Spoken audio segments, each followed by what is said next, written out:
قال الله تعالى في الكتاب العزيز الحكيم أعوذ بالله السميع العليم من الشيطان الرجيم بسم الله الرحمن الرحيم يا أيها الذين آمنوا لا تقربوا الصلاة وأنتم سكارى حتى تعلموا ما تقولون ولا جنبا إلا عابر السبيل حتى تغتسلوا وإن كنتم مرضى أو على سفر أو جاء أحد منكم من الغائط أو لامستم النساء فلم تجدوا ماء فتيمموا صعيدا طيبا فامسحوا بوجوهكم وأيديكم إن الله كان عفوا غفورا صدق الله العلي العظيم وصدق وبلغ رسوله النبي الكريم ونحن على ذلك من الشاهدين الشاكرين والعاقبة للمتقين والحمد لله رب العالمين. സ്നേഹം നിറഞ്ഞ സത്യവിശ്വാസികളായ സഹോദരി സഹോദരന്മാരെ, പ്രപഞ്ചനാഥനായ അള്ളാഹുവിൻ്റെ വിധിവിലക്കുകൾ അതിലംഘിക്കാതെ വ്യക്തിജീവിതത്തെയും കുടുംബജീവിതത്തെയും സാമൂഹ്യ ജീവിതത്തെയും മുന്നോട്ട് നയിക്കണമെന്ന് ആദ്യമായി എന്നോടും പിന്നീട് നിങ്ങളെയും വസിയത്ത് ചെയ്യുകയാണ്, ഉപദേശിക്കുകയാണ്. ജീവിതത്തിലുടനീളം അള്ളാഹു സുബ്ഹാനഹു വ തആലയുടെ നിയമ നിർദ്ദേശങ്ങളനുസരിച്ച് ജീവിക്കുവാനും അവസാനം പൂർണ്ണമായ ഈമാനോടുകൂടി ഈ ലോകത്ത് നിന്ന് വിട പറയുവാനും നാളെ അവൻ്റെ ജന്നാത്തുൽ ഫിർദൗസിൽ അംബിയ മുർസലീങ്ങളോടൊപ്പം സന്തോഷം കഴിഞ്ഞുകൂടുവാനുമുള്ള തൗഫീക്ക് നൽകി അർഹമുർ റഹീമനായ റബ്ബ് നമ്മെല്ലാവരെയും എല്ലാ അർത്ഥത്തിലും അനുഗ്രഹിക്കുമാറാകട്ടെ. നമുക്കറിയാം, ഇസ്ലാമിനെ സംബന്ധിച്ചിടത്തോളം ഇസ്ലാമിൻ്റെ മൗലിക പ്രമാണങ്ങൾ, കാർഡിനൽ ഡോക്യുമെൻറ്റ്സ് എന്ന് നമുക്ക് പറയാൻ കഴിയുന്ന മൗലിക പ്രമാണങ്ങൾ വിശുദ്ധ ഖുർആനും തിരു സുന്നത്തുമാണ്.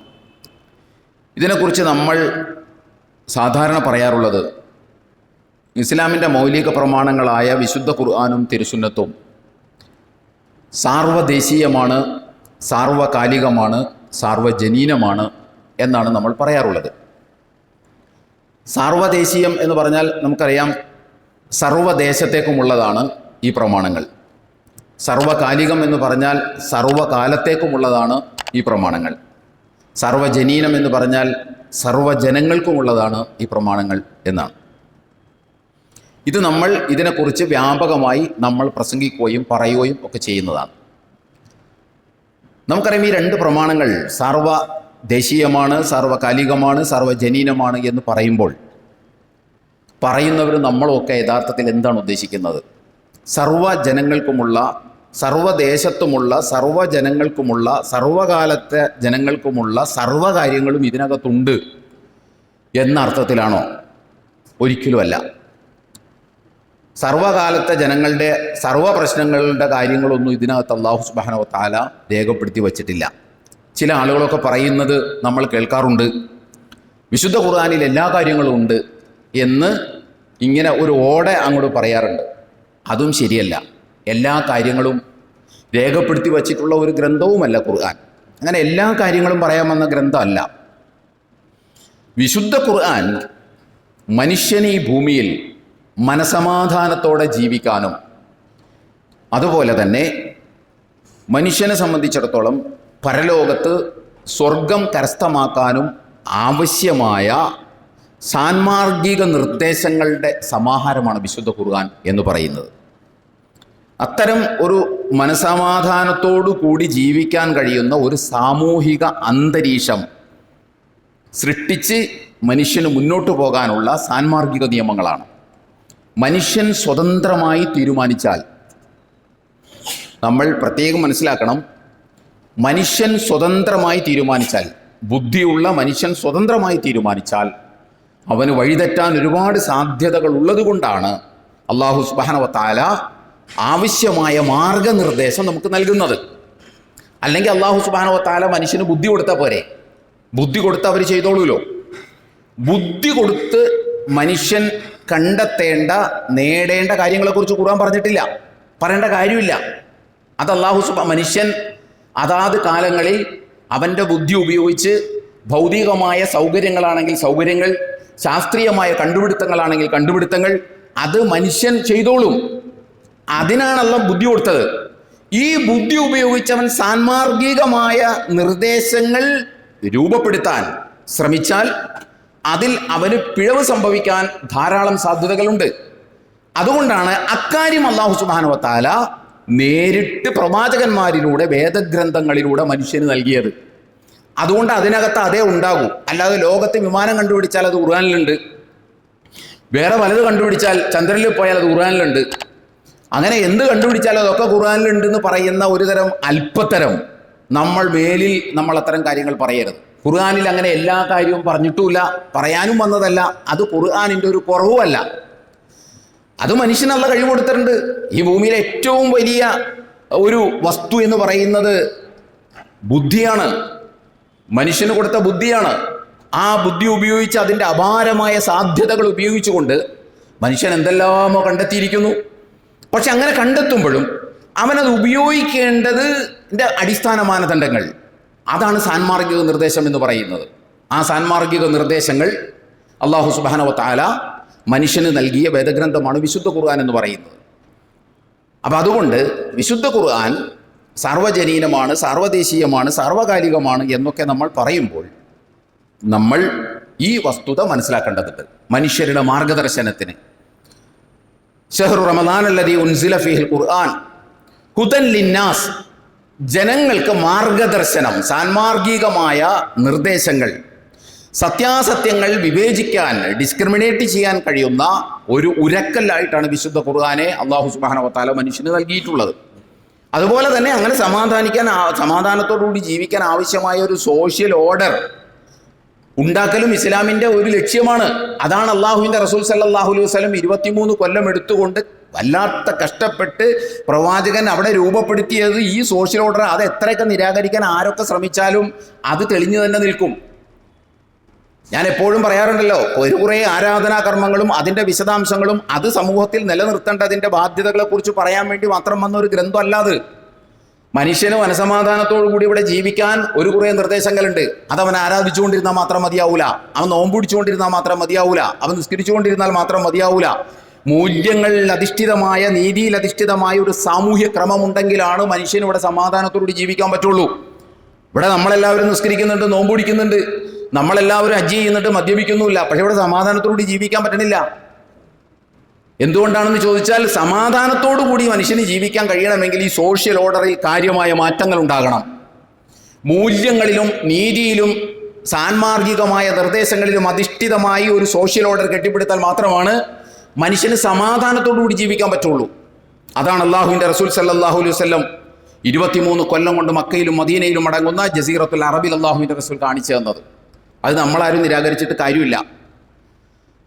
എൻ്റെ വിഷയം ഇപ്പോൾ അതല്ല. ഞാനിപ്പോൾ പറയാൻ ഉദ്ദേശിക്കുന്ന സംഗതി എന്താണെന്ന് ചോദിച്ചാൽ, ഈ വിശുദ്ധ ഖുർആൻ ഇങ്ങനെ നമ്മൾ പറയുമ്പോഴും 1400 കൊല്ലങ്ങൾക്ക് മുമ്പ് അവതരിച്ചതാണ് വിശുദ്ധ ഖുർആൻ. 1400 കൊല്ലങ്ങൾക്ക് മുമ്പ് അവതരിച്ചതാണ്. അതുപോലെ തന്നെ വിശുദ്ധ ഖുർആനിൻ്റെ ആ 1400 കൊല്ലം മുമ്പ് അവതരിച്ചത് തന്നെ നീണ്ട 23 കൊല്ലം എടുത്തിട്ടാണ്, ഒറ്റയടിക്ക് അവതരിച്ചതല്ല. ഖുർആനിനെ സമീപിക്കുമ്പോൾ നമ്മൾ കുറേ കാര്യങ്ങൾ മനസ്സിലാക്കേണ്ടതുണ്ട്. പിന്നെ നമ്മൾ ഖുർആൻ എപ്പോഴും നമ്മൾ പറയാറുള്ളത് പോലെ വിശുദ്ധ ഖുർആൻ ഓതി പുണ്യം നേടാൻ മാത്രം ശ്രമിക്കുന്ന നമ്മെ സംബന്ധിച്ചിടത്തോളം പല കാര്യങ്ങളും മനസ്സിലാക്കേണ്ടതില്ല. കാരണം അത് ഓതി പുണ്യം കരസ്ഥമാക്കിയാൽ മതി. പക്ഷേ ഖുർആനിനെ അങ്ങനെ ഓതി പുണ്യം കരസ്ഥമാക്കാൻ വേണ്ടി അവതരിപ്പിച്ച ഒരു ഗ്രന്ഥമല്ല, മറിച്ച് ജീവിതത്തിൻ്റെയും സമൂഹത്തിൻ്റെയും ഒക്കെ, വ്യക്തിയുടെ ജീവിതത്തിൻ്റെയും കുടുംബ ജീവിതത്തിൻ്റെയും സാമൂഹ്യ ജീവിതത്തിൻ്റെയും രാഷ്ട്രീയ ജീവിതത്തിൻ്റെയും ഒക്കെ മാർഗനിർദ്ദേശ ഗ്രന്ഥമായി അത് അവതരിപ്പിച്ചതുകൊണ്ട് അതിനെ നമ്മൾ ഒരു ഓത്തുകിതാബ് എന്നതിനപ്പുറം ഗൗരവമായി സമീപിക്കേണ്ടതുണ്ട്. അങ്ങനെ സമീപിക്കേണ്ടി വരുമ്പോൾ ചില കാര്യങ്ങൾ നമ്മൾ മനസ്സിലാക്കേണ്ടതുണ്ട്. അത് മനസ്സിലാക്കിയില്ലെങ്കിൽ നമ്മുടെ ജീവിതം ഇടുക്കമായി പോകും. അപ്പോൾ ഒന്ന്, വിശുദ്ധ ഖുർആൻ 1400 കൊല്ലങ്ങൾക്ക് മുമ്പ് അവതരിച്ചതാണ്. രണ്ടാമത്തെ കാര്യം, വിശുദ്ധ ഖുർആൻ 1500 കൊല്ലങ്ങൾക്ക് മുമ്പ് അവതരിച്ചു എന്ന് പറയുന്നതിന് 23 കൊല്ലം എടുത്തിട്ടാണ്. ഒറ്റയടിക്ക് ഇങ്ങനെ അവതരിക്കുകയല്ല ചെയ്തത്. ആ 1400 കൊല്ലങ്ങൾക്ക് മുമ്പ് 23 വർഷമെടുത്ത് അവതരിച്ച ഖുർആൻ കൃത്യമായ പശ്ചാത്തല ബന്ധിതമാണ്. എന്ന് പറഞ്ഞാൽ വ്യത്യസ്തങ്ങളായ കണ്ടെക്സ്റ്റിലാണ്, പശ്ചാത്തലത്തിലാണ്, സന്ദർഭങ്ങളിലാണ് അള്ളാഹു വിശുദ്ധ ഖുർആൻ അവതരിപ്പിച്ചു കൊടുത്തിട്ടുള്ളത്. അത് ഖുർആൻ മലയാള അർത്ഥത്തോടു കൂടി നമ്മളൊന്ന് വായിച്ചാൽ തന്നെ നമുക്ക് മനസ്സിലാകും ഏതൊക്കെയോ സാഹചര്യങ്ങളിലാണ് ഈ ആയത്തുകൾ അവതരിച്ചിട്ടുള്ളത്. എന്തൊക്കെ ഒരു സാഹചര്യം അതിനുണ്ട് എന്ന് അത് മലയാളത്തിൽ അർത്ഥസഹിതം നമ്മൾ ഒരാവർത്തി വായിച്ചാൽ തന്നെ നമുക്ക് തിരിയും. അതിനെയാണ് നമ്മൾ പറഞ്ഞത് പശ്ചാത്തല ബന്ധിതമാണ് ഖുർആൻ എന്ന്. സന്ദർഭങ്ങളിലാണ്. കുറേ പ്രിൻസിപ്പിൾസിൻ്റെ ഒരു ടെക്സ്റ്റ് അല്ല ഖുർആൻ, കുറേ തത്വങ്ങൾ ആവിഷ്കരിച്ചിട്ടുള്ള ഗ്രന്ഥമല്ല ഖുർആൻ. ആരാധനാകർമ്മങ്ങളുടെ വിശദാംശങ്ങളുള്ള ഒരു ഗ്രന്ഥമല്ല ഖുർആൻ. മന്ത്രങ്ങളുടെ സമാഹാരമല്ല ഖുർആൻ. നമ്മൾ മനസ്സിലാക്കിയ അളവിലുള്ള അടുക്കും ചിട്ടയുമുള്ള ഒരു ഗ്രന്ഥവുമല്ല ഖുർആൻ. ഖുർആൻ നമ്മൾ വായിച്ചു കഴിഞ്ഞാൽ നമ്മൾ സാധാരണ ബുക്ക് വായിക്കുന്നത് പോലെ ഒരടുക്കും ചിട്ടയും നമുക്ക് തോന്നൂല. അതിനെക്കുറിച്ചുള്ള നിരവധി പഠനങ്ങൾ മുമ്പ് നടന്നിട്ടുണ്ട്. ഇപ്പോഴും അതിനെക്കുറിച്ചുള്ള പഠനങ്ങൾ നടക്കുന്നു. ഖുർആനിന്റെ പരസ്പര ബന്ധം എന്താണ്, ആയത്തുകളുടെ പരസ്പര ബന്ധം എന്താണ്, സൂറത്തുകളുടെ പരസ്പര ബന്ധം എന്താണ് എന്നതിനെക്കുറിച്ചുള്ള പഠനങ്ങൾ ഇപ്പോഴും ലോകത്ത് നടക്കുന്നുണ്ട്. അതൊക്കെ വളരെ വിശാലമായി നമ്മൾ പഠിക്കേണ്ടതും മനസ്സിലാക്കേണ്ടതുമായ കാര്യങ്ങളാണ്. അപ്പോൾ ഈ 23 കൊല്ലം കൊണ്ട് അവതരിച്ചത് വ്യത്യസ്തമായ സാഹചര്യങ്ങളിൽ അവതരിച്ചതാണ്. 1400 കൊല്ലം മുമ്പ് അത് അവതരിച്ചതാണ്. അതുകൊണ്ട് നമ്മൾ മനസ്സിലാക്കേണ്ട ഒരു കാര്യം എന്താണെന്ന് ചോദിച്ചാൽ, വിശുദ്ധ ഖുർആനിൽ എല്ലാ കാര്യങ്ങളും അല്ലാഹു സുബ്ഹാനഹു വ തആല ഒരു ഫ്യൂച്ചർ കൺസെപ്റ്റിലല്ല പറഞ്ഞിട്ടുള്ളത്. എന്ന് പറഞ്ഞാൽ ഭാവി കാലങ്ങൾ മുന്നിൽ കണ്ടുകൊണ്ടല്ല പല കാര്യങ്ങളും അല്ലാഹു സുബ്ഹാനഹു വ തആല വിശുദ്ധ ഖുർആനിൽ പറഞ്ഞു വെച്ചിട്ടുള്ളത്. അതുപോലെ തന്നെ ഒരു ഗ്ലോബൽ കൺസെപ്റ്റിലല്ല വിശുദ്ധ ഖുർആനിൽ പല കാര്യങ്ങളും പറഞ്ഞു വെച്ചിട്ടുള്ളത്. എന്ന് പറഞ്ഞാൽ എല്ലാ ആളുകൾക്കും ഒരുപോലെ ബാധകമാകുന്ന രൂപത്തിലല്ല ഖുർആനിൽ വിശുദ്ധ പല കാര്യങ്ങളും അല്ലാഹു സുബ്ഹാനഹു വ തആല പറഞ്ഞു വെച്ചിട്ടുള്ളത്. പലപ്പോഴും അല്ലാഹു സുബ്ഹാനഹു വ തആല അതാത് ആ കാലഘട്ടത്തിൻ്റെ പ്രത്യേകതകളും ആ കാലഘട്ടത്തിൻ്റെ സാഹചര്യങ്ങളും വിശുദ്ധ ഖുർആനിൽ പലയിടത്തും നിഴലിക്കുന്നത് നമുക്ക് കാണാൻ സാധിക്കും. അത് വിശുദ്ധ ഖുർആനിൻ്റെ ഒരു കുറവല്ല. അഭിസംബോധിതരെ പരിഗണിച്ചുകൊണ്ട് മാത്രമേ അള്ളാഹുവിന് പലതും സംസാരിക്കാൻ പറ്റും. പക്ഷെ ഒരു വേദഗ്രന്ഥം, സാൻമാർഗിക വേദഗ്രന്ഥം അവതരിപ്പിച്ചു കൊടുക്കുമ്പോൾ പ്രഥമവും പ്രധാനവുമായിട്ടും പരിഗണിക്കേണ്ടത് താൻ ഏതൊരു സൊസൈറ്റിയിലേക്കാണോ ഇത് അവതരിപ്പിച്ചു കൊടുക്കുന്നത് അവരെ കൃത്യമായി പരിഗണിച്ചുകൊണ്ടും ആ കാലത്തെ കൃത്യമായി പരിഗണിച്ചുകൊണ്ടും മാത്രമേ സംസാരിക്കാൻ പറ്റുള്ളൂ. ഈ പ്രത്യേകത ഖുർആനിനുണ്ട്. അതിനൊരു ഉദാഹരണം ഞാൻ പറയാം. വിശുദ്ധ ഖുർആനിലെ 22-ാം അധ്യായം ആയത്തിൽ 22-ാം അധ്യായം സൂറത്തുൽ ഹജ്ജിൽ നമുക്ക് ഒരു ആയത്ത് കാണാൻ പറ്റും. 27-ാമത്തെ സൂക്തം, വഅദ്ദിൻ ഫിന്നാസ് ബിൽ ഹജ്ജ്, ഹജ്ജിനായി വിളംബരം ചെയ്യുക, യഅ്തൂക റിജാലൻ അലാ കുല്ലി ളാമിരിൻ യഅ്തീന മിൻ കുല്ലി ഫജ്ജിൻ അമീഖ് എന്ന് പറഞ്ഞുകൊണ്ട് ഖുർആനിൽ ഒരു ആയത്തുണ്ട്. ഹജ്ജിനായി വിളംബരം ചെയ്യുക. അങ്ങനെ വിളംബരം ചെയ്തു കഴിഞ്ഞാൽ യഅ്തൂക റിജാലൻ, ആളുകൾ നടന്ന് ഹജ്ജിന് വരും. വിദൂര ദിക്കുകളിൽ നിന്ന് ആളുകൾ മലമ്പാതകൾ താണ്ടി അവിടെ വരും. പിന്നെ എങ്ങനെ വരും? ഒട്ടകത്തിൻ്റെ പുറത്തും വരും. ഇവിടെ നമ്മൾ മനസ്സിലാക്കേണ്ടത് ഹജ്ജ് എന്ന് പറയുന്നത് സാർവകാലികമാണ്, സാർവദേശീയമാണ്, സാർവജനീനമാണ്. ഹജ്ജ് എല്ലാ ആളുകൾക്കും ബാധകമാണ്. അത് അമേരിക്കയിലുള്ള ആളുകൾക്കും ബാധകമാണ്, അത് പിന്നെ റഷ്യയിലുള്ള ആളുകൾക്കും ബാധകമാണ്, അത് ഫിൻലാൻഡിലുള്ള ആളുകൾക്കും ബാധകമാണ്, കാനഡയിലുള്ള ആളുകൾക്കും, ഡെൻമാർക്കിലുള്ള ആളുകൾക്കും, മക്കത്തുള്ള ആളുകൾക്കും, മദീനത്തുള്ള ആളുകൾക്കും, ഇന്ത്യയിലുള്ള ആളുകൾക്കും ഒക്കെ ബാധകമാണ് ഹജ്ജ്. ഹജ്ജ് നാളെയും ബാധകമാണ്, ഇനി ഒരു 100 കൊല്ലം കഴിഞ്ഞാലും ബാധകമാണ്. അതേപോലെ തന്നെ എല്ലാ കാലത്തും എല്ലാ ജനങ്ങൾക്കും എല്ലാ ദേശത്തുമുള്ള ആളുകൾക്ക് ബാധകമാണ്. ഈ കാര്യം അല്ലാഹ് പറയുമ്പോൾ വരവിനെ കുറിച്ച് അല്ലാഹ് പറഞ്ഞപ്പോൾ അല്ലാഹു സുബ്ഹാനഹു വ തആല തികച്ചും പ്രാദേശിക സ്വഭാവത്തിലാണ് സംസാരിച്ചത്. അല്ലാഹ് പറഞ്ഞാൽ അവർ നടന്നു വരും, അവർ ഒട്ടകത്തിൻ്റെ പുറത്ത് വരും. അല്ലാഹ് എന്തിയെ വിമാനത്തിൽ വരുമെന്ന് പറയാതിരുന്നത്, കപ്പലിൽ വരുമെന്ന് പറയാതിരുന്നത് എന്തുകൊണ്ടാണ്? ഇത് ഖുർആനിൽ നമുക്ക് കാണാൻ സാധിക്കും. ഈ വ്യത്യാസം ഖുർആനിൽ പലയിടങ്ങളിലും നമുക്ക് ഇതെന്താണ് വരുന്നതെന്ന് ഞാൻ വഴിയെ പറയാം. ഈ വ്യത്യാസം നമുക്ക് ഖുർആനിൽ വേറെയും നമുക്ക് ധാരാളം സ്ഥലങ്ങളിൽ കാണാൻ സാധിക്കും. ഇത് മനസ്സിലാക്കേണ്ടത് ഹജ്ജ് എല്ലാ കാലത്തേക്കും ബാധകമാണ്. പക്ഷെ വരുന്ന കാര്യം പറഞ്ഞപ്പോൾ അല്ലാഹു സുബ്ഹാനഹു വ തആല ഒരു ടെറിറ്റോറിയൽ അപ്രോച്ചാണ് നടത്തിയത്. ആ പ്രാദേശികമായ ഒരു സ്വഭാവം വാഹനങ്ങളുടെ കാര്യം പറഞ്ഞപ്പോൾ അല്ലാഹ് സ്വീകരിച്ചു. വിശുദ്ധ ഖുർആനിലെ 2-ാം അധ്യായം സൂറത്തുൽ ബഖറയിലെ 187-ാം വചനത്തിൽ അല്ലാഹു സുബ്ഹാനഹു വ തആല റമദാനിലെ നോമ്പിനെ കുറിച്ച് പരാമർശിക്കുന്ന സന്ദർഭത്തിൽ ഏത് സമയം വരെ നിങ്ങൾക്ക് രാത്രികാലങ്ങളിൽ ഭക്ഷണം കഴിക്കാം എന്ന് പറയുന്നത് കാണാൻ സാധിക്കും. സൂറത്തുൽ ബഖറയിലാണ് അതുള്ളത്. അവിടെ അല്ലാഹു സുബ്ഹാനഹു വ തആല പറയുന്നത് വകുലു വശ്റബു ഹത്താ യതബയ്യന ലക്കുമുൽ ഖൈത്തുൽ അബിയദു മിനൽ ഖൈത്തിൽ അസ്വദി മിനൽ ഫജ്ർ. അവിടെ അല്ലാഹ് സംസാരിക്കുന്നത് രാത്രിയുടെ കൃഷ്ണരേഖയിൽ നിന്ന് പ്രഭാതത്തിൻ്റെ രജതരേഖ തെളിയുന്നത് വരെ നിങ്ങൾക്ക് വകുലു തിന്നാം, വശ്റബു നിങ്ങൾക്ക് കുടിക്കാം. അതായത് രാവിൻ്റെ കൃഷ്ണരേഖയിൽ നിന്ന് പ്രഭാതത്തിൻ്റെ രജതരേഖ തെളിഞ്ഞു കാണുന്നത് വരെ നിങ്ങൾക്ക് തിന്നാൻ കുടിക്കാം എന്നാണ് അല്ലാഹ് പറയുന്നത്. ഇവിടെ നമ്മൾ മനസ്സിലാക്കേണ്ടത് നോമ്പ് സാർവകാലികമാണ്, സാർവജനീനമാണ്, സർവദേശീയമാണ്. എല്ലാ കാലത്തെ ജനങ്ങൾക്കും, എല്ലാ രാജ്യത്തെ ജനങ്ങൾക്കും, എല്ലാ തരത്തിലുള്ള ജനങ്ങൾക്കും, ദേശത്തുള്ള ജനങ്ങൾക്കും നോമ്പ് ബാധകമാണ്. പക്ഷെ ഏതുവരെ തിന്നാം എന്ന് അല്ലാഹു സുബ്ഹാനഹു വ തആല പറഞ്ഞത് ഇത് ലോകത്തെല്ലാവർക്കും ഇതുപോലെ ബാധകമാവില്ല. ഇടയത്താഴം ഇതാണല്ലോ പറയുന്നത്. ഇടയത്താഴം എവിടം വരെ കഴിക്കാന്നുള്ളതാണ് ഈ പറയുന്നത്. ഇടയത്താഴം എവിടം വരെ കഴിക്കാം? ഇരുട്ടിൻ്റെ കൃഷ്ണരേഖയിൽ നിന്ന് പ്രഭാതത്തിൻ്റെ രജതരേഖ തെളിയുന്നത് വരെ നിങ്ങൾക്ക് തിന്നാം എന്നാണ് പറയുന്നത്. ഇത് മക്കത്ത് പറ്റും, ഇത് മദീനത്തും പറ്റും, ഇത് ഇന്ത്യയിലും പറ്റും, പാകിസ്ഥാനിലും പറ്റും. പക്ഷെ ഇത് ഫിൻലാൻഡിൽ പോയാൽ പറ്റില്ല. കാരണം ഫിൻലൻഡിൽ ഒരു പ്രാവശ്യം സൂര്യൻ ഉദിച്ചു കഴിഞ്ഞാൽ, ഇപ്പം ഈ കഴിഞ്ഞ മെയ് 17 മറ്റോ സൂര്യൻ ഉദിച്ചു കഴിഞ്ഞാൽ പിന്നെ ഫിൻലൻഡിൽ സൂര്യൻ അസ്തമിക്കുന്നത് 2.5 മാസം കഴിഞ്ഞിട്ടാണ്. ഇവിടെ എങ്ങനെയാണ് ഈ രേഖ നമ്മൾ പരിശോധിക്കുക? അവിടെ എപ്പോഴും വെളുത്തായിരിക്കുന്നത്, അവിടെ എപ്പോഴും സൂര്യനുണ്ട്. ഇത് പരിഗണിക്കാൻ പറ്റില്ല. ഇത് പരിഗണിക്കാതെ ഖുർആനിനെ സമീപിച്ചാൽ മുസ്ലിം ജീവിതം എന്ന് പറയുന്നത് വളരെ ഇടുക്കമുള്ളതായി പോകും. ആ ഇടുക്കം ഇപ്പോൾ നമ്മൾ സൃഷ്ടിക്കുന്നുണ്ട്. അതുകൊണ്ട് വിശുദ്ധ ഖുർആനിനെ സമീപിക്കുമ്പോൾ മനസ്സിലായിട്ടുണ്ടാകുമെന്നാണ് ഞാൻ വിചാരിക്കുന്നത്. വിശുദ്ധ ഖുർആനിനെ സമീപിക്കുമ്പോൾ വിശുദ്ധ ഖുർആൻ ഒന്നാമത് നമ്മൾ മനസ്സിലാക്കേണ്ടത് 1400 കൊല്ലം മുമ്പ് അവതരിച്ചതാണ്. വിശുദ്ധ ഖുർആനിനെ സമീപിക്കുമ്പോൾ രണ്ടാമത് നമ്മൾ മനസ്സിലാക്കേണ്ടത് വിശുദ്ധ ഖുർആൻ പശ്ചാത്തലങ്ങൾ മുൻനിർത്തി അവതരിച്ചതാണ്. വിശുദ്ധ ഖുർആൻ വായിക്കുമ്പോൾ നമ്മൾ ഖുർആനിനെ സമഗ്രമായി വായിക്കണം. എങ്കിലാണ് ഖുർആൻ എന്താണെന്ന് തിരിയുള്ളൂ. കാരണം ഖുർആനിൻ്റെ ഒരു ഭാഗം മറ്റു ഭാഗങ്ങളെ വ്യാഖ്യാനിക്കുന്നത് നമുക്ക് കാണാൻ പറ്റും. ഖുർആനിൻ്റെ ആദ്യത്തെ വ്യാഖ്യാനം ഖുർആൻ തന്നെയാണ് നടത്തുക. അതിനുശേഷമാണ് അല്ലാഹുവിൻ്റെ റസൂൽ നടത്തുക. അതിനുശേഷമാണ് ബാക്കിയുള്ളവരൊക്കെ നടത്തുക. ഖുർആൻ്റെ വ്യാഖ്യാനം ആദ്യം നടത്തുന്നത് ഖുർആൻ തന്നെയാണ്.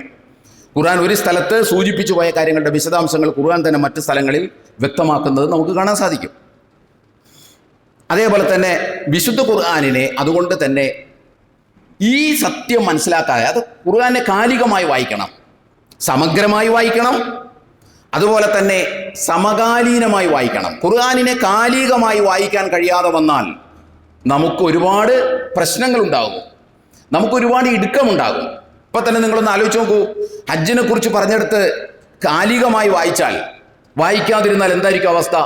നമ്മളൊക്കെ ഇവിടുന്ന് നടന്നും ഒട്ടകപ്പുറത്ത് ഹജ്ജിന് പോകേണ്ടി വരും.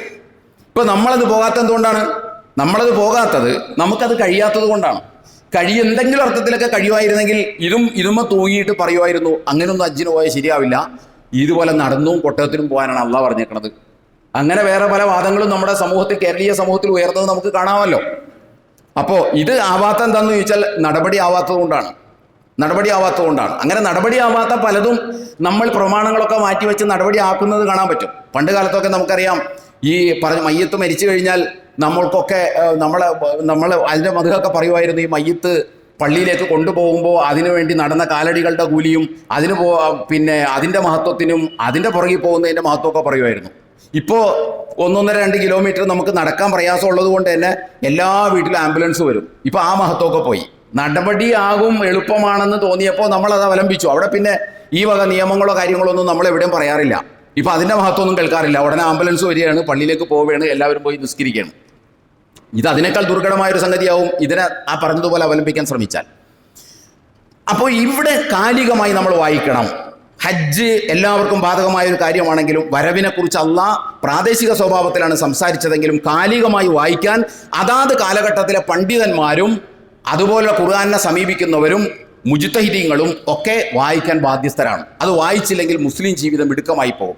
ഇത്തരം കാര്യങ്ങൾ മനസ്സിലാക്കാതെയാണ് ഇസ്ലാമിനെ വിമർശിക്കുന്നവർ ഇസ്ലാമിനെ വിമർശിക്കുന്നതും ഇസ്ലാമിലെ അടിസ്ഥാന പ്രമാണങ്ങളിൽ നിന്ന് കർമ്മശാസ്ത്രം രൂപപ്പെടുത്തുമ്പോൾ ചിലരും ഇത് പരിഗണിക്കാതെ കാണിക്കുന്നത് കാണാൻ സാധിക്കും.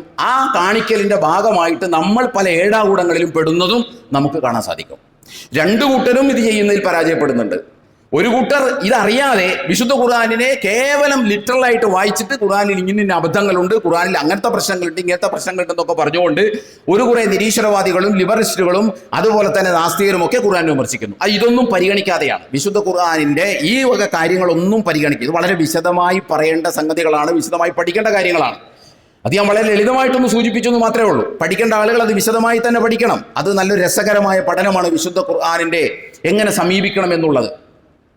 അപ്പോൾ മുസ്ലിം സമൂഹത്തിലെ ആളുകളാകട്ടെ വിശുദ്ധ ഖുർആനെ സമീപിക്കുമ്പോഴും ഈ പ്രശ്നം പരിഗണിക്കാതെ കേവലം ലിറ്റർ റീഡിംഗ് നടത്തുന്നത് നമുക്ക് കാണാൻ സാധിക്കും. അക്ഷരവായന നടത്തി ഖുർആനെ സമീപിക്കുന്നത് കാണാൻ സാധിക്കും. ഇത്രയും ഞാനിത് പറഞ്ഞത് എന്തിനാണെന്ന് ചോദിച്ചാൽ മറ്റൊരു കാര്യം സൂചിപ്പിക്കാനാണ്. അതായത് ഈ പരിശുദ്ധ ഹജ്ജൊക്കെ ആയിട്ട് ബന്ധപ്പെട്ട് ബലിപെരുന്നാളൊക്കെ ആയിട്ട് ബന്ധപ്പെട്ട് യൂട്യൂബിൽ വ്യാപകമായി പറഞ്ഞുകൊണ്ടിരുന്ന കുറേ ഫത്വകളുണ്ട് നമ്മുടെ കേരളത്തിലെ പണ്ഡിതന്മാരുടെ. നിങ്ങളും അത് കണ്ടിട്ടുണ്ടാകും. ഈ ഉലൂഹിയത്തിൻ്റെ സമയത്ത് കൊടുക്കുന്ന ഫത്വകൾ ധാരാളമുണ്ട്. അതിൽപ്പെട്ട ഒരു ഫത്വയാണ് ഇത് മുസ്ലിങ്ങൾക്ക് കൊടുക്കാൻ പാടില്ല, മുസ്ലിങ്ങളല്ലാത്തവർക്ക് ഇത് ഒരു കാരണവശാലും കൊടുക്കാൻ പാടില്ല എന്ന് പറയുന്ന അതിൻ്റെ ഒരു ഫത്വയാണ്. അതിനെക്കുറിച്ച് വിശദമായി നമ്മൾ പലപ്പോഴും പറഞ്ഞിട്ടുള്ളതാണ്. പിന്നെ പറഞ്ഞൊരു ഫത്വയാണ് ഈ ഉലൂഹിയത്തിന് അറക്കുന്ന മൃഗത്തിൻ്റെ തുകൽ നമ്മൾ ദാനം ചെയ്തേ മതിയാവുള്ളൂ. അത് തുകലായിട്ട് തന്നെ ദാനം ചെയ്യണം. അത് വിറ്റിട്ട് ആ കാശ് പാവപ്പെട്ടവന് കൊടുത്താൽ മതിയാവില്ല. നിങ്ങൾ ഏത് ഫത്വ എടുത്ത് നോക്കിയാലും ആ ഫത്വയിൽ ഇതൊക്കെ കാണാൻ പറ്റും. നമ്മൾ ഉലൂഹിയത്തിറക്കുന്ന മൃഗത്തിൻ്റെ തുകൽ വിൽക്കാൻ പാടില്ല. അത് പാവപ്പെട്ടവന്, മിസ്കീന്, ഫുഖറായിന് നേരിട്ട് കൊടുക്കണം. അവർക്ക് വേണ്ടി വിറ്റ് കാശാക്കാം. നമ്മൾ വിറ്റിട്ട് അവർക്ക് കാശ് കൊടുത്താൽ പോരാ. ആ മസലയുടെ ഒരു എന്താ പറയുക, അതിൻ്റെ ഒരു അന്തക്കേടൊന്ന് ആലോചിക്കണേ. അത് വിറ്റിട്ട് കാശ് കൊടുക്കാം, അത് പറ്റില്ല. അവർക്ക് അവർക്ക് വേണമെങ്കിൽ വിൽക്കാം എന്ന് പറഞ്ഞാൽ, നേർക്ക് നേരെ പറഞ്ഞാൽ ഈ തോലും വാങ്ങി തോളത്തിട്ടിട്ട് തോലെടുക്കാൻ ആളുണ്ടോ എന്ന് ചോദിച്ചുകൊണ്ട് പാവപ്പെട്ടവൻ നടക്കണം. ഇതെന്തുകൊണ്ടാണ് ഇവർ ഈ മസല രൂപപ്പെടുത്തിയതെന്ന് ചോദിച്ചാൽ, ഞാൻ നേരത്തെ പറഞ്ഞതുപോലെയുള്ള അക്ഷരവായന നടത്തിയതുകൊണ്ടാണ്. ഇമാം ബുഖാരി അദ്ദേഹത്തിൻ്റെ സഹീഹിലും ഇമാം മുസ്ലിം അദ്ദേഹത്തിൻ്റെ സഹീഹിലും രണ്ടുപേരും കിതാബുൽ ഹജ്ജ് അധ്യായത്തിൽ പറഞ്ഞ റസൂലുള്ളാഹി സ്വല്ലല്ലാഹു അലൈഹി വസല്ലമയുടെ ഒരു വചനമുണ്ട്. അലി റളിയല്ലാഹു അൻഹു പറയാണ്, അമറനി റസൂലുള്ളാഹി സ്വല്ലല്ലാഹു അലൈഹി വസല്ലം, അള്ളാഹുവിൻ്റെ റസൂൽ എന്നോട് നിർദ്ദേശിച്ചു, കൽപ്പിച്ചു, വഖൂമ അലാ ബുദ്നിഹി, അഥവാ ഉലൂഹിയത്തിൻ്റെ മൃഗത്തെ കൈകാര്യം ചെയ്യാൻ എന്നോട് കൽപ്പിച്ചു. എന്താണ്? വാൻ തസദ്ദഖ ലുഹൂമിഹാ വജുലൂദിഹാ വഅജില്ലതിഹാ, അതിൻ്റെ മാംസവും അതിൻ്റെ തുകലും അതിൻ്റെ ജീനിയും ദാനം ചെയ്യണം. ഇത് ദാനം ചെയ്യണം. ഈ ഹദീസ് അക്ഷരത്തിൽ വായിച്ചുകൊണ്ടാണ് ഈ മസ്അല രൂപപ്പെടുത്തിയത്. ഇവിടെയാണ് അള്ളാഹുവിൻ്റെ റസൂൽ ആ കാര്യം പറയുന്നത്. അന്നത്തെ ഒരു പശ്ചാത്തലത്തിലാണ്. അന്നത്തെ പശ്ചാത്തലത്തിൽ ആടിനെയോ പോത്തിനെയോ അല്ലെങ്കിൽ പശുവിനെയോ ഒട്ടകത്തെയോ അർത്താൽ അതിൻ്റെ തോല് വാങ്ങാൻ അന്ന് ആളുകളുണ്ട്. അത് വ്യക്തിതലത്തിൽ തന്നെ വാങ്ങിക്കൊണ്ടുപോയി ഉണക്കി പല കാര്യത്തിനും ഉപയോഗിക്കുന്ന ഒരു സ്വഭാവം നിലനിന്ന ഒരു സാമൂഹിക സാഹചര്യത്തിലാണ് അള്ളാഹുവിൻ്റെ റസൂൽ ഇത് പറയുന്നത്, ദാനം ചെയ്യണമെന്ന്. കാരണം അവിടെ കാണുമ്പോൾ തോല് ദാനം വാങ്ങാൻ ആളുണ്ട്, നേർക്ക് നേരെ വാങ്ങാൻ ആളുണ്ട്, കാശ് കൊടുത്ത് വാങ്ങാൻ ആളുണ്ട്, കാശ് കൊടുക്കാതെ വാങ്ങാൻ ആളുണ്ട്. ഇത് വാങ്ങിയ ഒരു വ്യക്തി കൊണ്ടുപോയാൽ അയാൾ അത് ഉണക്കി നന്നായി സൂക്ഷിക്കുന്ന ഒരു കാലത്താണ് അള്ളാഹുവിൻ്റെ റസൂൽ ഇത് പറയുന്നത്. ആ കാലം മാറി. ഇന്ന് ഏതെങ്കിലും വ്യക്തിക്ക് തോല് വേണോ? ഇന്ന് ഒരാൾക്കും തോല ആവശ്യമില്ല. ഇന്ന് പകരം എന്തായി? തുകൽ കമ്പനികൾ രൂപപ്പെട്ടു. തുകൽ കമ്പനികൾ രൂപപ്പെട്ടപ്പോൾ അറബുകാർ തന്നെ ആ തുകൽ വാങ്ങിക്കൊണ്ടുപോയി കമ്പനിക്ക് കൊടുത്തു. സ്വാഭാവികമായിട്ടും നമ്മളൊക്കെ ഇറക്കുമ്പോൾ എന്താ ചെയ്യുന്നത്?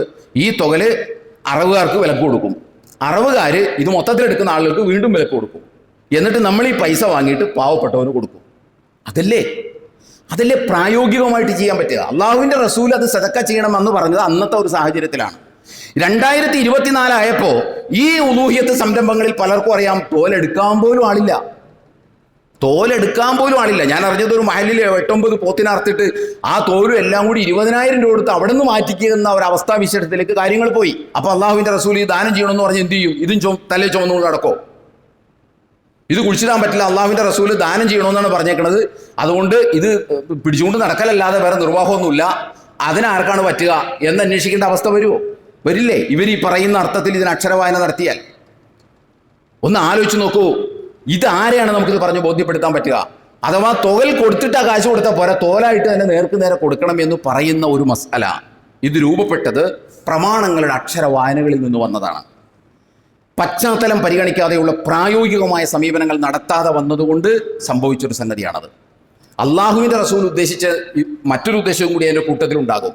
അഥവാ വിശുദ്ധ ഖുർആൻ പറയുന്നത് അതിൽ നിന്നുള്ള മാംസം നിങ്ങൾ തിന്നണം, മറ്റുള്ളവരെ തീറ്റിക്കുകയും ചെയ്യണം എന്നാണ് അള്ളാഹ് പറഞ്ഞിട്ടുള്ളത്. ഇത് മനസ്സിലാക്കിയിട്ട് ഇനി അനുയായികൾ ആരെങ്കിലും തോലാരും തിന്നൂലല്ലോ, അതുകൊണ്ട് തോല് വിറ്റ് കാശാക്കുകയാൽ ഈ തോല് സ്വന്തം എടുത്ത് ഉണക്കി സൂക്ഷിക്കുകയൊക്കെ ചെയ്യാം എന്ന് വിചാരിക്കാനുള്ള സാധ്യത മുന്നിൽ കണ്ടുകൊണ്ടാണ് അള്ളാഹുവിൻ്റെ റസൂല് പറഞ്ഞത് അത് ഉലൂഹിയത്ത് നടത്തുന്ന ആളുകൾക്ക് എടുക്കാൻ പറ്റിയതല്ല, അത് ദാനം ചെയ്യണം. ഇത്രേ അവിടെ അള്ളാഹിൻ്റെ റസൂൽ ഉദ്ദേശിച്ചിട്ടുള്ളൂ. ആ കാലഘട്ടത്തിൽ മാംസമുള്ള വിതരണം ചെയ്യാൻ പറഞ്ഞിട്ടുള്ളത്, തോല് വിതരണം ചെയ്യാൻ പറഞ്ഞിട്ടില്ലല്ലോ. അതുകൊണ്ട് തോല് എനിക്ക് എടുക്കാമെന്ന് അയാൾ വിചാരിക്കാം, എനിക്ക് സ്വന്തമായിട്ട് എടുക്കാമെന്ന് വിചാരിക്കാം. അല്ലെങ്കിൽ ആ തോല് വിറ്റ് കാശ് അറുത്ത് നന്നാക്കുന്ന ആളുകൾക്ക്, ഡ്രസ്സ് ചെയ്യുന്ന ആളുകൾക്ക് കൂലിയായിട്ട് കൊടുക്കാനുള്ള സാധ്യതയുമുണ്ട്. ഈ സാധ്യതയെ തടുക്കാനാണ് അള്ളാഹുവിൻ്റെ റസൂൽ ഇത് പറഞ്ഞത്. ഇതിനെ നമ്മൾ മനസ്സിലാക്കിയത് ഇതിനെ തോലായിട്ട് തന്നെ ദാനം ചെയ്താലേ ശരിയാവുള്ളൂ എന്ന് നമ്മൾ മനസ്സിലാക്കി. ഈ വായനയുണ്ടല്ലോ, ഈ വായന വളരെ അപകടം പിടിച്ച വായനയാണ് എന്ന് മാത്രമല്ല, പുതിയ തലമുറയെ ഇതിൻ്റെ പുറകിലുള്ള ലോജിക്ക് ബോധ്യപ്പെടുത്തി കൊടുക്കാൻ നമുക്ക് കഴിയില്ല. അതിലൂടെ അവർ അള്ളാഹുവിൻ്റെ ദീനിനെ ഒരു നീരസം പ്രകടിപ്പിക്കാൻ ഉപകാരപ്പെടും. ഇത് വ്യാപകമായി യൂട്യൂബിലൂടെ വന്ന ഫത്വയാണ് ഞാൻ ഈ പറഞ്ഞത്. ഇത് കൊടുത്താൽ ശരിയാവില്ല എന്ന് പറഞ്ഞാൽ ഇസ്ലാം മനുഷ്യന് എളുപ്പം ഉദ്ദേശിക്കുമ്പോൾ നമ്മൾ ആളുകളെ ഇടങ്ങേറാക്കുകയാണ് ചെയ്യുന്നത്. നമ്മൾക്ക് ഈ ഇടങ്ങേറാക്കണ ഫത്വ കൊടുത്താലാണ് ഒരു ഫത്വയായി എന്നൊരു തോന്നലുണ്ടാവുള്ളൂ.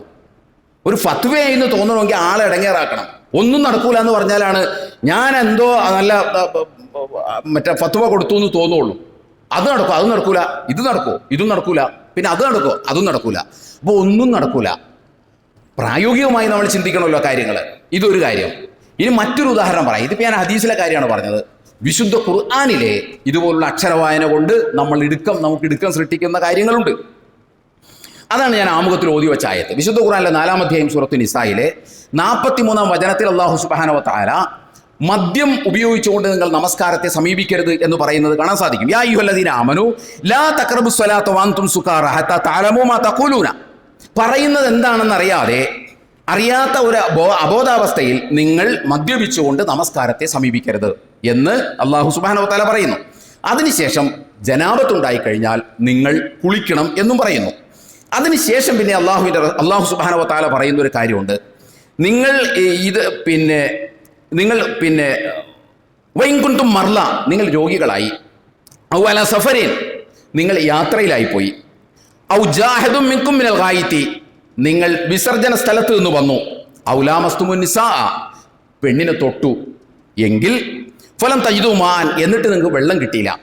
നിങ്ങൾ രോഗിയായി, നിങ്ങൾ യാത്രക്കാരനായി, നിങ്ങൾ വിസർജന സ്ഥലത്തുനിന്ന് വരേണ്ടി വന്നു, നിങ്ങൾ പെണ്ണിനെ തൊട്ടു, ഇത്രയും ചെയ്തു, അല്ലെങ്കിൽ ഇതിലേതെങ്കിലുമൊക്കെ സംഭവിച്ചു, എന്നിട്ട് നമസ്കരിക്കണം നിങ്ങൾക്ക്. അതിന് പക്ഷെ വെള്ളമില്ല, ഓതു കൊടുക്കാൻ വെള്ളമില്ല എങ്കിൽ നിങ്ങൾ എന്ത് ചെയ്യണം? ഫതയമ്മമു സൈദൻ ത്വയ്യിബൻ, നല്ല മണ്ണിൽ നിങ്ങൾ കൈവച്ചിട്ട് ഫംസഹു ബി വുജൂഹിക്കും വൈദീക്കും, നിങ്ങളുടെ കൈയും മുഖവും തടവുക എന്ന് അല്ലാഹു സുബ്ഹാനഹു വ തആല പറയുന്നുണ്ട്. നമുക്കറിയാം, ഞാനിത് പറഞ്ഞത് എന്തിനാണെന്ന് ചോദിച്ചാൽ, നമുക്കറിയാം നമ്മുടെ കേരളത്തിൽ ഏറ്റവും കൂടുതൽ ബഹുഭൂരിപക്ഷം ആളുകളും പിൻപറ്റുന്ന മദ്ഹബ് എന്ന് പറയുന്നത് ഇമാം ഷാഫി റഹ്മഹുല്ല അദ്ദേഹത്തിൻ്റെ ചിന്താധാരയിൽ ഉൾപ്പെടുന്ന, അദ്ദേഹത്തിൻ്റെ കാഴ്ചപ്പാടുകൾ അംഗീകരിക്കുന്ന ആളുകളാണ് നമ്മുടെ കേരളത്തിൽ ബഹുഭൂരിപക്ഷമുള്ളത്. അത് ഷാഫി മദ്ഹബുകാരാണ്. അവരുടെ ഇടയിൽ വ്യാപകമായി നിലനിൽക്കുന്ന ഒരു വിശ്വാസമാണ് ഭാര്യയെ തൊട്ടാൽ ഒതു മുറിയും, ഒതു എടുത്തിട്ട് ഭാര്യയെ തൊട്ട് കഴിഞ്ഞാൽ ഒതു പോകും എന്ന് പറയുന്നതും വിശ്വസിക്കുന്നതൊക്കെ കാണാൻ സാധിക്കും. ഇപ്പോഴും ഭൂരിപക്ഷം ആളുകളും അങ്ങനെ തന്നെയാണുള്ളത്. പല പുരോഗമന ചിന്താഗതിക്കാരായിട്ടുള്ള പ്രസ്ഥാനങ്ങളിൽ നിലകൊള്ളുന്ന ആളുകൾ അവരുടെ നിലപാടോ അഭിപ്രായങ്ങളോ ഒക്കെ മാറ്റിയിട്ടുണ്ടാകും എന്നത് ഒഴിച്ചു നിർത്തിയാൽ ഭൂരിപക്ഷ ആളുകളും ഇന്നും ഭാര്യയെ തൊട്ടാൽ ഒതു മുറിയും എന്ന് വിചാരിക്കുന്നവരാണ്. ഇങ്ങനെ ഒരു ധാരണ മുസ്ലിം സമൂഹത്തിൽ വരാനൊരു കാരണമുണ്ട്. വിശുദ്ധ ഖുർആനിലെ ഈ ആയത്തിലെയും 5-ാം അധ്യായം സൂറത്തുൽ മാഇദയിലെ 6-ാമത്തെ ആയത്തിലെയും ഒരു വാക്കിനെ അക്ഷരത്തിൽ വായിച്ചതാണ് ഇങ്ങനെ ഒരു ധാരണ വന്നുകൂടാൻ കാരണം. നമ്മുടെ നാട്ടിലൊക്കെ വ്യാപകമായി ദർസുകളിലൊക്കെ പഠിപ്പിക്കുന്ന കർമ്മശാസ്ത്ര ഗ്രന്ഥമാണ് ഫത്വൽ മൊയ്ൻ. ഷെയ്ഖ് സൈനുദ്ദീൻ റഹ്മഹുല്ല അദ്ദേഹം രചിച്ച ഫത്വൽ മൊയ്ൻ നമ്മളുടെ ദർസുകളിലെല്ലാം വ്യാപകമായി കോളേജുകളിലൊക്കെ പഠിപ്പിക്കുന്നതാണ്. അതിനകത്ത് ഉദു മുറിയുന്ന അധ്യായം എടുത്ത് നമ്മൾ നോക്കിക്കഴിഞ്ഞാൽ അതിനകത്ത് പറയുന്നത് ഭാര്യയെ തൊട്ടാൽ ഉദു മുറിയും എന്നാണ്. അതിന് തെളിവായിട്ട് നമ്മുടെ ഷെയ്ഖ് ഉദ്ധരിച്ചു എന്ന് പറഞ്ഞുകൊണ്ട് പറയുന്നത് ഔ ലാമസ്തുമുൻ നിസാ, നിങ്ങൾ സ്ത്രീയെ സ്പർശിച്ചാൽ നിങ്ങൾ ഒതു എടുക്കണം എന്ന് പറയുന്ന ഈ ഖുർആനിലെ 2 സൂക്തങ്ങളിൽ ഉപയോഗിച്ച ഒരു വാക്കിൻ്റെ അക്ഷരവായനയാണ് അങ്ങനെ ഒരു നിലപാടിൽ എത്തിച്ചേരാൻ കാരണം. എത്രമാത്രം ഇടുക്കമുള്ളൊരു കാര്യമാണ് ഞാൻ ഒതു എടുത്തിട്ട് ഭാര്യനെ തൊട്ട് ഒതു മുറിയുമെന്ന് പറയുന്നത്. നമ്മളൊക്കെ നേരത്തെ കണ്ടിട്ടുണ്ടാകും. ഒതു എടുത്ത് ഭാര്യ വരുമ്പോൾ നിങ്ങളോട് മാറി നിന്ന് എനിക്ക് ഒതു കൊണ്ടിട്ടോ എന്ന് പറയുന്നത് നമ്മളൊക്കെ കണ്ടിട്ടുണ്ടാകും. അല്ലെങ്കിൽ ഭർത്താവിനെ തൊട്ട് ഞാൻ ഒതു എടുത്ത് വന്നതാണ്, നിങ്ങളുടെ മേത്തും മുട്ടി, ഒന്നുകൂടി ചെന്ന് ഒതു എടുക്കട്ടെ എന്ന് പറഞ്ഞ് ഒതു എടുക്കുന്നത് നമ്മൾ കാണുന്നുണ്ട്. സത്യത്തിൽ ഇതിനകത്ത് ഒരു കഥയുമില്ല. ഈ ആയത്ത് നേരെ ചൊവ്വേ നമ്മൾ വായിച്ച് വിലയിരുത്തിയാൽ നമുക്കിത് മനസ്സിലാകും. അവിടെ സ്ത്രീയെ സ്പർശിക്കുക എന്നതുകൊണ്ട് അള്ളാഹു സുബ്ഹാനഹു വ തആല ഉദ്ദേശിച്ചത് ഒരിക്കലും ഭാര്യയെ തൊടുന്നതല്ല, അതിനപ്പുറം ഭാര്യയുമായി ലൈംഗിക ബന്ധത്തിൽ ഏർപ്പെടുന്നതാണ് എന്ന് ആർക്കും തിരിയും. ആ കാര്യത്തെയാണ് ഇത്രയും ദുർഘടമാക്കി നമ്മുടെ മുമ്പിൽ അവതരിപ്പിച്ചത്. നമ്മൾ മനസ്സിലാക്കേണ്ടത് ഖുർആനിന് എല്ലാ ഭാഷയിലും ഒരു ശൈലിയുണ്ട്, ഒരു പ്രത്യേകമായ ഒരു മോഡ് ഓഫ് എക്സ്പ്രഷൻ. കാര്യങ്ങൾ അവതരിപ്പിക്കുന്നതിൻ്റെ വളരെ വളരെ എന്താ പറയുക, ജെന്റിലായിട്ടുള്ള മാന്യമായ ചില സമീപന രീതികളുണ്ട്. എല്ലാ ഭാഷയിലുണ്ട്, വിശുദ്ധ ഖുർആനിലുമുണ്ട്. വിശുദ്ധ ഖുർആനിൽ അത് പലയിടങ്ങളിൽ നമുക്ക് കാണാൻ സാധിക്കും. നേർക്ക് നേരെ കാര്യം പറയുന്നതിന് പകരം കുറച്ചുകൂടി ജെന്റിലായിട്ടുള്ള ലാംഗ്വേജ് ഉപയോഗിക്കുക, അല്ലെങ്കിൽ പദാവലികൾ ഉപയോഗിക്കുക. ഖുർആൻ അതാണ് ഇവിടെ നടത്തിയത്.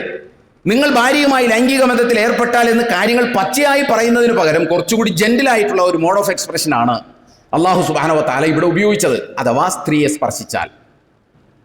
സ്പർശിച്ചാൽ അത് അവിടെ നിന്ന് തന്നെ നമുക്ക് മനസ്സിലാകും എന്ത്, ഈ സ്പർശനം എന്നതുകൊണ്ട് ഉദ്ദേശിക്കുന്നത് ഈ പറയുന്നതല്ല, ഭാര്യയെ വെറുതെ തൊടുന്നതല്ല എന്ന് അവിടെ നിന്ന് തന്നെ നമുക്ക് മനസ്സിലാകാനുള്ള ഒരുപാട് കാര്യങ്ങൾ അവിടെയുണ്ട്. എന്നിട്ടാണ് ഇത്തരം ദുർഘടമായ കാര്യങ്ങൾ അവതരിപ്പിക്കുന്നത് കർമ്മശാസ്ത്രത്തിൻ്റെ പേരിൽ.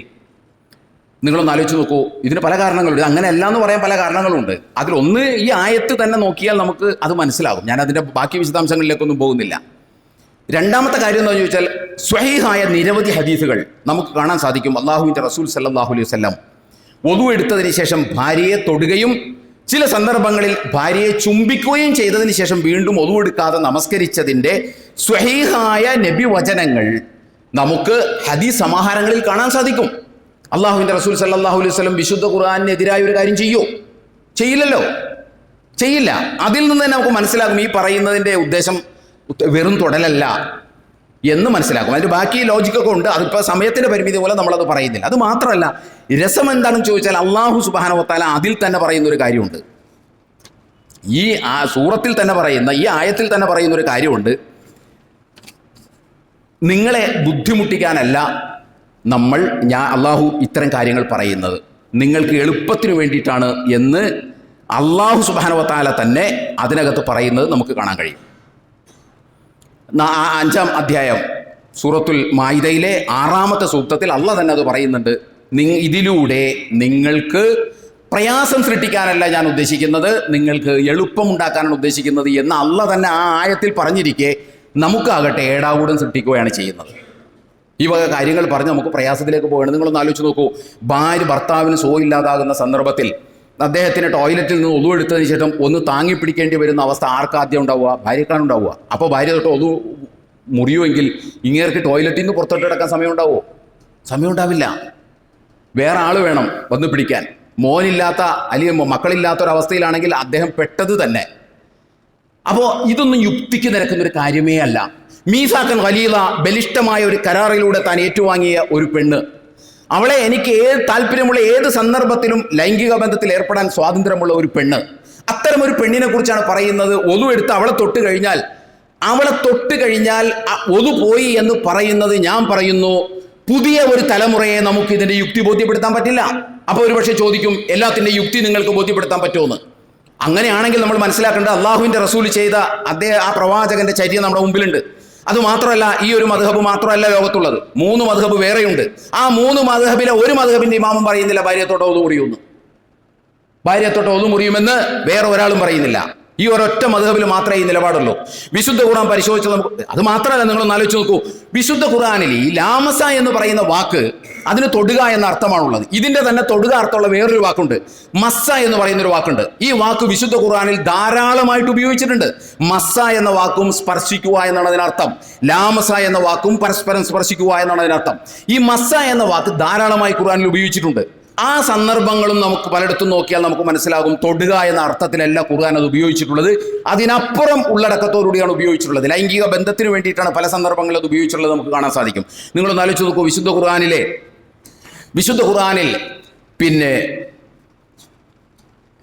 3-ാം അധ്യായം സൂറത്ത് ആലു ഇമ്രാനിലെ 47-ാമത്തെ വചനത്തിൽ മലക്കുകൾ വന്ന് മഹദി മറിയം ബീവിയോട് പറയുന്നൊരു കാര്യമുണ്ട്. അഥവാ ഈസ ബിൻ മറിയമിനെ കുറിച്ച് സൽവാർത്ത നൽകുമ്പോൾ, ഒരു കുട്ടി ഉണ്ടാകാൻ പോകുന്നു, അവൻ തൊട്ടിൽ കിടന്ന ആളുകളോട് സംസാരിക്കും, അള്ളാഹുവിൻ്റെ ഇഷ്ടപ്രിയനാണ് ആ വ്യക്തി എന്നൊക്കെ പറഞ്ഞുകൊണ്ട് മലക്കുകൾ വന്ന്, അള്ളാഹുവിൻ്റെ മുഖറബീങ്ങളായ മലക്കുകൾ വന്ന് മറിയം ബീവിയോട് പറയുമ്പോൾ, ഒരു മകനുണ്ടാകാൻ പോകുന്നു, ഞങ്ങൾ അതിൻ്റെ സന്ദേശവുമായിട്ടാണ് വന്നിട്ടുള്ളത്, അദ്ദേഹം ജനിച്ചു കഴിഞ്ഞാൽ കുഞ്ഞിലെ തന്നെ തൊട്ടിലിൽ കിടന്ന് ജനങ്ങളോട് സംസാരിക്കും, അള്ളാഹു സുബ്ഹാനഹു വ തആലയുടെ ഇഷ്ടക്കാരനാണ് ആ വ്യക്തി എന്നൊക്കെ പറഞ്ഞതിന് ശേഷം അതിന് മറുപടിയായി മറിയം ബീവി ആ മലക്കുകളോട് പറയുന്ന ഒരു വചനം വിശുദ്ധ ഖുർആൻ ഉദ്ധരിക്കുന്നുണ്ട്.